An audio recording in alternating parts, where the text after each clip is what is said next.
Historically high temperatures recently caused the largest monthly melt-off of ice in Greenland, an ominous foreshadowing of rising sea levels. A UN study warns that in coming years, climate change also may affect what and how much we have to eat.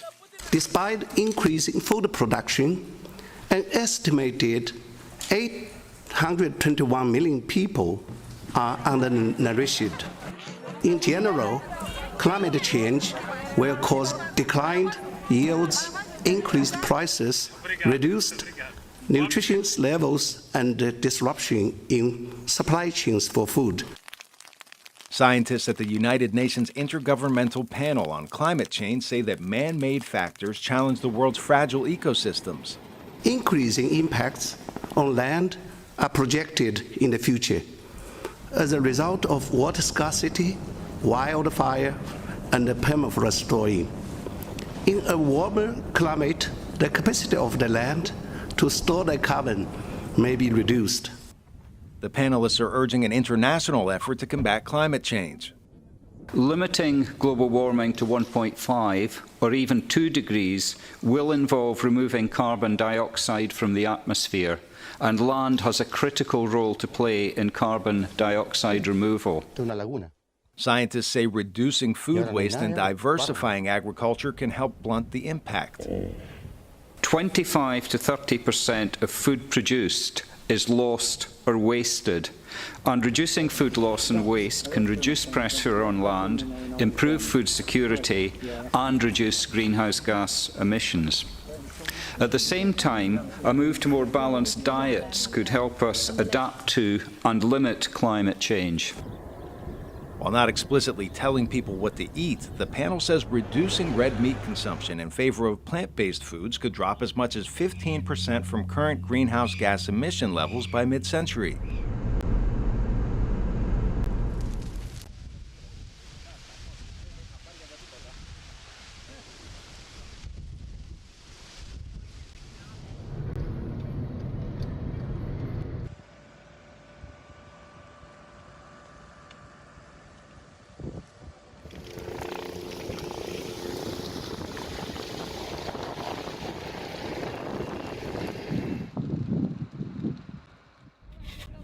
Hawo Abdiwali has lived through many droughts in her 70 years, but until now she says she's never seen 4 consecutive rainy seasons fail. There is a big difference. In early years, people used to get more rain, animals produced more milk. There is a big difference. The World Food Programme is helping her village not only survive the crisis, but rebuild for the long term. These half-moons are designed to capture runoff water when rains return so that grass can grow more effectively and feed their surviving livestock. Forward-looking interventions are desperately needed. Scientists say climate change is the culprit for these more frequent severe conditions. Stream stems from Ethiopia's Awash River, a lifeline for locals and their main water source for bathing, washing, cooking and drinking. Ethiopia is reeling from the worst drought to hit the Horn of Africa in 40 years, and the northern Afar region is no exception. Clean water is a luxury they cannot afford, says Semera resident Aisha Ali. My children suffer from skin diseases and are always ill because the water we use is not clean. Some children even die because of this unsafe water.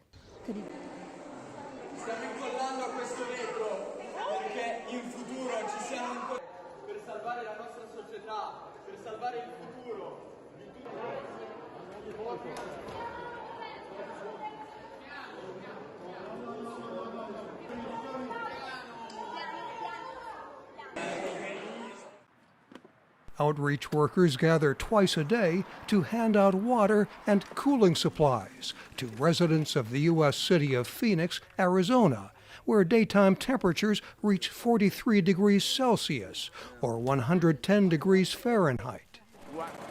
It's a short boat trip from the mainland, but the island of Qutb Dia may just present a bleak vision of Bangladesh's future amid accelerating climate change. In recent decades, rising tides have swallowed up half this island. while cyclones have driven around 65,000 people from its shores. By 2030, developing nations will need $75 billion annually to protect against the impacts of climate change, according to the report. $400 billion for mitigation and hundreds of billions for energy research and development. Norfolk, Virginia, has the second highest rate of sea level rise in the United States. High tides are transforming its shoreline. All these because of human-caused climate change.